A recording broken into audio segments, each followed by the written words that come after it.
The Prophet by Khalil Gibran on crime and punishment. Then one of the judges of the city stood forth and said, "Speak to us of crime and punishment."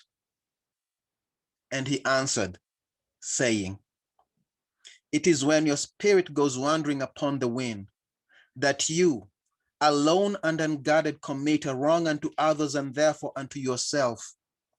And for that wrong committed must you knock and wait a while unheeded at the gate of the blessed. Like the ocean is your God self, it remains forever undefiled.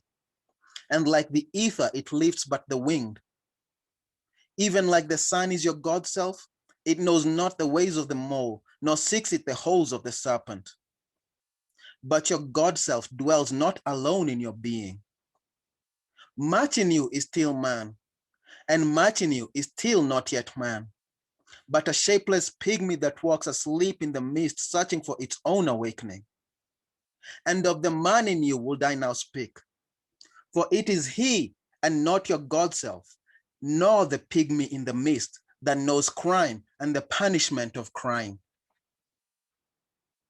Oftentimes have I heard you speak of one who commits a wrong as though he were not one of you, but a stranger unto you, and an intruder upon your world. But I say that even as the holy and the righteous cannot rise beyond the highest which is in each one of you, so the wicked and the weak cannot fall lower than the lowest which is in you also. And as a single leaf turns not yellow, but with the silent knowledge of the whole tree, so the wrongdoer cannot do wrong without the hidden will of you all. Like a procession you walk together towards your God self. You are the way and the wayfarers. And when one of you falls down, he falls for those behind him. A caution against the stumbling stone. Ay, and he falls for those ahead of him, who though faster and surer of foot, yet removed not the stumbling stone. And this also, though the word lie heavy upon your hearts. The murdered is not unaccountable for his own murder, and the robbed is not blameless in being robbed. The righteous is not innocent of the deeds of the wicked, and the white-handed is not clean in the doings of the felon. Yea, the guilty is oftentimes the victim of the injured, and still more often the condemned is the burden bearer for the guiltless and unblamed. You cannot separate the just from the unjust and the good from the wicked, for they stand together before the face of the sun, even as the black thread and the white are woven together. And when the black thread breaks, the weaver shall look into the whole cloth, and he shall examine the loom also. If any of you will bring to judgment the unfaithful wife, let him also weigh the heart of her husband in scales, and measure his soul with measurements. And let him who would lash the offender look unto the spirit of the offended. And if any of you would punish in the name of righteousness and lay the axe unto the evil tree, let him see to its roots.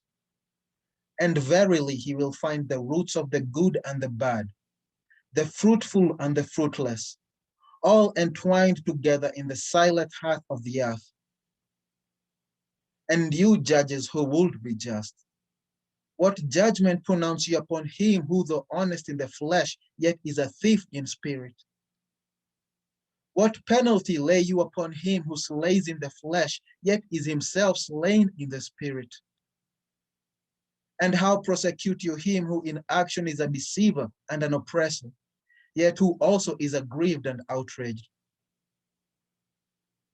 And how shall you punish those whose remorse is already greater than their misdeeds? Is not remorse the justice which is administered by that very law which you would fain serve? Yet you cannot lay remorse upon the innocent, nor lift it from the heart of the guilty. Unbidden shall it call in the night, that men may wake and gaze upon themselves. And you who would understand justice, how shall you unless you look upon all deeds in the fullness of light?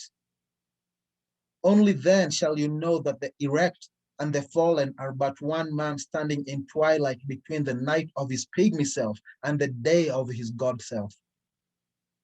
And the cornerstone of the temple is not higher than the lowest stone in its foundation.